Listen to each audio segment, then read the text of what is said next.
Hello everyone, आप सभी का स्वागत है सरकारी डायरी के इस यूट्यूब चैनल में। इस वीडियो में बात करने वाले हैं विनोबा भावे विश्वविद्यालय के अंतर्गत जितने भी कॉलेजेस हैं और उसमें जो यूजी का नामांकन हो रहा है उस चीज़ों के बारे में। ठीक है, तो आप लोगों को पहले से जो जानकारी प्राप्त होगा कि जिन लोगों ने भी फर्स्ट मेरिट लिस्ट जारी होने से पहले ऑनलाइन आवेदन चांसलर पोर्टल के माध्यम से किए हुए थे, उनका मेरिट लिस्ट 10 जुलाई को आ गया था और उसका नामांकन प्रक्रिया जो है कंप्लीट होने तक आने की 19 जुलाई तक चला चला था। ठीक है, उसके बाद एक यूनिवर्सिटी के द्वारा एक नोटिफिकेशन आने के नामांकन संबंधी सूचना जारी किया गया, जिसमें यह बताया गया कि जितने भी कॉलेजेज हैं जिनका संचालन विश्वविद्यालय यानी कि विनोबा भावे विश्वविद्यालय के अंतर्गत होता है, उनमें जो विषय हैं यानी कि जो स्पेसिफाइड सब्जेक्ट है यानी कि कुछ स्पेसिफिक सब्जेक्ट है जिसके लिए आवेदन कम प्राप्त हुए थे, यानी कि जितने सीटें हैं उसमें नामांकन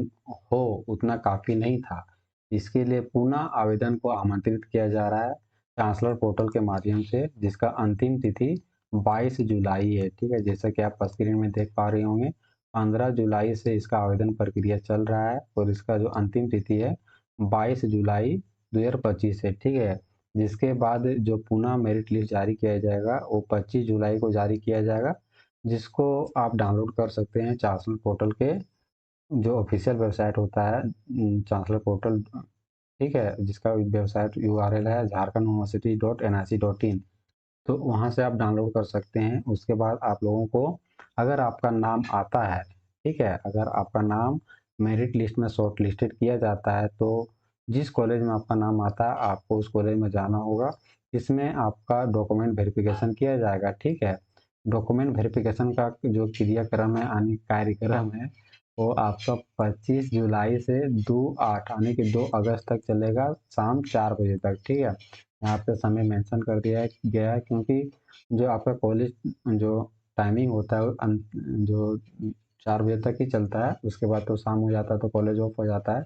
इसीलिए शाम 4 बजे तक ही डॉक्यूमेंट वेरिफिकेशन होगा और वहीं चांसलर जब आपका डॉक्यूमेंट वेरिफिकेशन हो जाएगा तो उसके बाद चांसलर पोर्टल के माध्यम से आपको क्या करना है, ऑनलाइन पेमेंट जमा करना रहेगा। कब से कब कर सकते हैं, तो आपका जब डॉक्यूमेंट वेरिफिकेशन हो जाएगा उसके बाद अंतिम तिथि यानी कि 3 अगस्त तक आप शाम 6 बजे तक यहाँ पे क्या कर सकते हैं, ट्रांसफर पोर्टल के माध्यम से जो आपका एडमिशन फ़ी रहेगा वो वहाँ से आपको पे करना रहेगा। ठीक है, चीज़ों को समझ गए होंगे। तो अब हम लोग जानते हैं कि किन किन सब्जेक्ट में किन किन कॉलेजों में आपका वैकेंसी है यानी कि वहाँ पे सीटें अवेलेबल है ऑनलाइन आवेदन करने के लिए।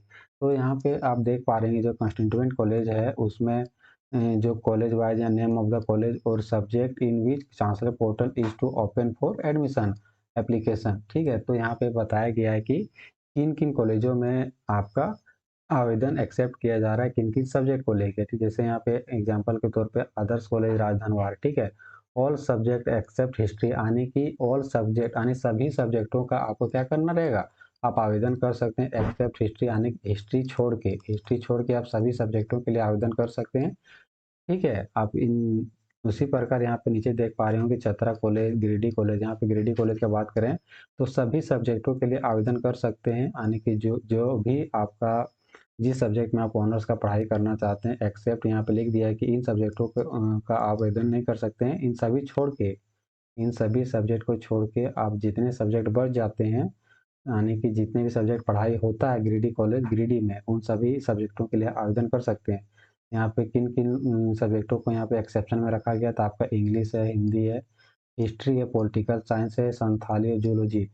ठीक है, तो यहाँ पे सब कुछ व्याख्या यानी कि एक्सप्लेन वे में सब चीज़ों को बता दिया गया है कि आपको किन किन सब्जेक्टों में आपके पास ऑप्शन है और किन सब्जेक्टों के लिए यहाँ पे क्या एडमिशन फुल हो चुका है। ऐसा कुछ इस हिसाब से हम लोग कह सकते हैं। ठीक है, बाकी जानकारी तो आपको कॉलेज जाके ही पता चलेगा, लेकिन यहाँ पे ऑनलाइन आवेदन में इन जो एक्सेप्ट में जितने भी सब्जेक्ट को मेंशन किया गया है उन सब्जेक्टों के लिए आप आवेदन नहीं कर सकते हैं। ठीक है, इसका कहने का मतलब यही होता है।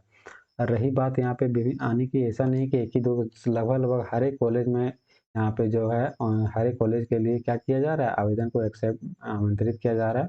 और इन सभी आवेदन प्रक्रिया को करने के लिए आपको चांसलर पोर्टल में जाना होगा और वहीं से आप ऑनलाइन आवेदन कर सकते हैं, तभी जाके आपका नाम मेरिट लिस्ट में आएगा, अदरवाइज नहीं आएगा। ठीक है, तो यहाँ पे हमने यहाँ पे क्या देखा शुरू में कि कंस्टिट्यूएंट कॉलेज, ठीक है? और वहीं नीचे बात करें एफिलिएटेड कॉलेज भी जितने कॉलेज हैं, उन सभी कॉलेजेस के लिए भी लगभग-लगभग हर एक सब्जेक्ट के लिए ऑनलाइन आवेदन एक्सेप्ट किया जा रहा है, ठीक है? जैसे यहाँ पे अनाथा कॉलेज हजारीबाग, उसमें आप सभी कोई भी सब्जेक्ट आपका डिज़ायर्ड सब्जेक्ट है, सभी सब्जेक्टों के लिए आप क्या कर सकते हैं? ऑनलाइन आवेदन कर सकते हैं, आप जिस सब्जेक्ट में करना चाहते हैं, ठीक है? यहाँ पे देख पा रहे हैं सभी कॉलेजेस का नाम दिया गया है, जिन कॉलेजेस में आप नामांकन लेना चाहते हैं, जिस सब्जेक्ट में लेना चाहते हैं, बस आप एक्सेप्ट छोड़ के आने की जिन सब्जेक्ट में एक्सेप्ट का टैग लगा हुआ है, उन सब्जेक्ट को छोड़ के ही आप सभी सब्जेक्ट में ऑनलाइन आवेदन कर सकते हैं। और आप इस चीज़ को लेके मेरिट लिस्ट आपका जारी कब किया जाएगा? तो मेरिट लिस्ट आपका जारी किया जाएगा 25/7 यानी 25 जुलाई को, ठीक है? उसके बाद आपको जो एडमिशन प्रक्रिया रहेगा उसको संपूर्ण करना रहेगा कॉलेज जाके। तो फिलहाल इस वीडियो में इतना ही, और जो भी अपडेट निकल के आएगा आगे मेरिट लिस्ट को लेके या फिर जारी होगा, आप उसको कैसे डाउनलोड कर सकते हैं, उन सभी चीज़ों के बारे में हम लोग अगली वीडियो में जानकारी देखेंगे, जानकारी पाएँगे। तो फिलहाल इस वीडियो में इतना ही, मिलते हैं अगले वीडियो में कुछ नए अपडेट के साथ। अधिक जानकारी के लिए आप हमारे इस यूट्यूब चैनल सरकारी डायरी को सब्सक्राइब कर सकते हैं, या फिर हमारे इस नाम से जो मेरा यानी कि सरकारी डायरी के नाम से जो व्हाट्सएप चैनल है, आप उसको भी फॉलो कर सकते हैं, जहाँ पे आपको रेगुलर अपडेट मिलता रहेगा इन सभी चीज़ों के बारे में, ठीक है? तो धन्यवाद, मिलते हैं अगले वीडियो में।